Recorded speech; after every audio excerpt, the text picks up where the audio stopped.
Hey guys, Matt here. This is my review of Kraven the Hunter. This movie is directed by J.C. Shandor, who previously directed Margin Call, All Is Lost, and Triple Frontier. This movie stars Aaron Taylor Johnson and Russell Crowe. Now, the plot of this movie is Aaron Taylor Johnson plays Kraven the Hunter, the world's most dangerous hunter from Russia. And his dad's really mean, and Kraven has this list of people that are bad guys that he has to kill. That's essentially the plot of this movie. Now, it gets more complicated, more convoluted, and complex as the film goes on, but that's the basic premise of the movie. Kraven the Hunter has a list of bad guys that he's trying to kill. So, going into this movie, I was excited because Kraven the Hunter is my favorite Spider-Man villain. But then I found out that this, just like the Venom movies, Madam Web, Morbius, were going to be a movie set in the Spider-Man universe. Without Spider-Man, my hopes quickly plummeted and my expectations lowered quite a bit, because these Spider-Man villains need a hero to combat. And when you don't have a hero, they end up turning into like misunderstood anti-heroes, which, after Maleficent, those type of movies just, they're not for me, and they're not for a lot of people. So I saw this movie, and it had like two redeeming qualities, but other than that, this movie was bad. Yeah, and that's a shame to say, because Aaron Taylor Johnson's very talented. Russell Crowe, very talented. The director, J.C. Shandor, has done some good stuff.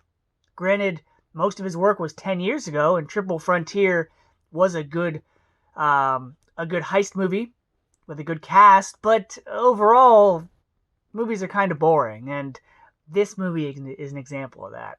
So let me start by saying that Aaron Taylor Johnson looked like he could have played a character of Kraven the Hunter, of this man that has all these animalistic abilities. It's able to track, it's able to hunt, it's able to really mess people up if he has to, and be super cold about it. He has the look. He's jacked, he's ripped. He looks the part of this type of character. But does he act like this type of character? Not really. See, what's weird about this portrayal of Kraven the Hunter is, the movie starts out, the first 8 minutes of this film are available online on YouTube, and it's also the introduction to this movie, where Kraven the Hunter has to infiltrate this prison. And, the intro is good as this, mysterious guy that can really hurt people, that's someone not to be messed with. But then we get almost a 25-minute flashback of when he's younger, about how he got his powers and these abilities, and it's a little jarring, because you start off one way, and then the flashback is supposed to make him sympathetic, and you're supposed to feel sorry for him, and then it cuts right back to this cold-blooded murderer guy, and you're like, I don't know how to feel right now. And then his father, played by Russell Crowe, is like a very mean man. But what's also confusing about this movie is that he's this Russian, head of this Russian gang, and the movie doesn't really know if they want Russell Crowe's character to be heartless and cold, or just a man that shows tough love to his children. And what's unfortunate is that Russell Crowe is a good actor. He is. Not only from 2000 and before, but he's a good actor. But ever since 2017's Unhinged, it just kind of feels like Russell Crowe is just taking a paycheck and just taking whatever roles come his way. It was like in the Exorcist movies. It was like, okay, Russell Crowe, has talent. He's not top of his A game here, but he's pretty good. And then in Thor: Love and Thunder, you're like, hey, it's Russell Crowe. What's he doing? And then here, it's the same kind of thing, where you're like, okay, I believe Russell Crowe as this character, as this really mean guy, but it feels like it is in a different movie, because everyone else in this film, they're not as cold-blooded as he is. They're not as mean. They're not as strict. They're not as intimidating as he is. So his character of the really mean, cold father, it worked. And then you have Aaron Taylor Johnson, who Kraven the Hunter is a Russian assassin hunter, just like Black Widow. But just like that character, he doesn't really speak Russian that much.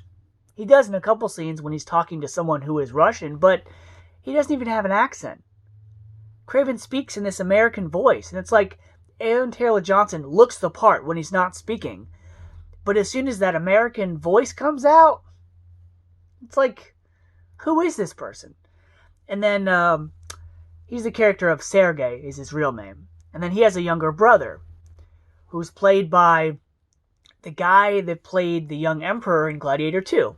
And coincidentally, he plays the same type of character, a younger brother who's kind of looked down upon and underestimated. And what's neat about his character is that he has a special gift.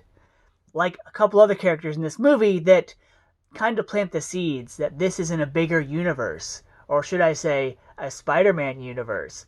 But, just like the other movies in this universe, they like to play, hey, this could be a Spider-Man villain, but there's no Spider-Man, so we're not going to follow through with it, which is, again, unfortunate.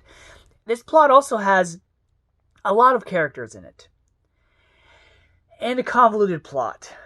And, like, back to the origin scene, the flashback of Kraven, it has this other part where they introduce this character known as Calypso, who becomes integral with Kraven's origins. And it's like they could have just made his origin, how he got these abilities, one way, but they decided to make it really convoluted and just very coincidental, and it's not great.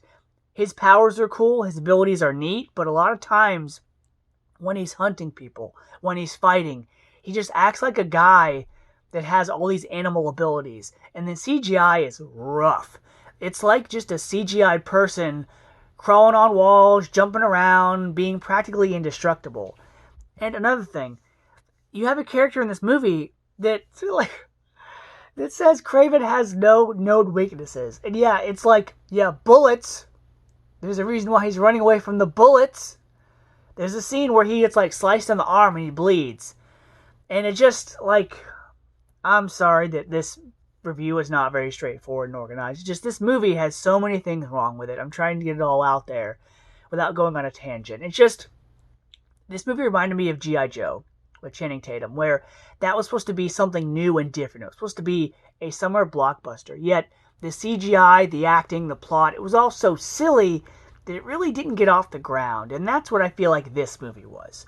It was just more silly and more, hey, let's throw a lot of cool stuff in here, but we're really not going to have it make a lot of sense. We're not going to have any organization or any roadmap as to what we want to do with this. We're just going to make this a gangster movie, more or less, that's dark and intimidating with a guy that has animal powers. Hey, people are going to go see it because of the name Kraven, and that's it. And that's what this movie is. It's a jumbled mess with bad CGI, so many characters. You know, characters have lines of dialogue that just don't seem natural. There's a couple bad guys in this movie. You have not only Russell Crowe as the hard, cold father, but also a character of the Rhino that has a nice little origin. But even that actor, Alessandro, I forget his name, but he was in Many Saints of Newark and the Three Stooges movie, and he has this quirk about him where like he's this nerdy, not intimidating character, but then there's parts and things that he does that are kind of like scary, like, oh, that's dark, and you don't know how to feel about him. And then he has a henchman called the Foreigner that has a special ability where he counts to 3 and like either time slows down or he moves super fast. It's not really clear what he does, but it's just another character. On the bright side, this movie is rated R, so it's super violent. But it's almost like the violence was put in afterwards because it's not just the, blood and you see it happen like it's realistic like in the first 8 minutes. It's quick headshots or someone getting stabbed or a knife or something happens and then the blood just appears and it's dark. Like they added it in with CGI. And so it's like, it's cool, but there's so much of it that you don't really appreciate it. There's only like 2 parts in this movie where I'm like, all right, that was cool. One of them was Kraven's infiltrating this building, and it shows him in this darkness and this shadow, and all you see are these yellow glowing eyes. That part was cool, and then a scene where he finally gets his trademark vest, where he's kind of sitting in this chair, and he's like doing the slouch.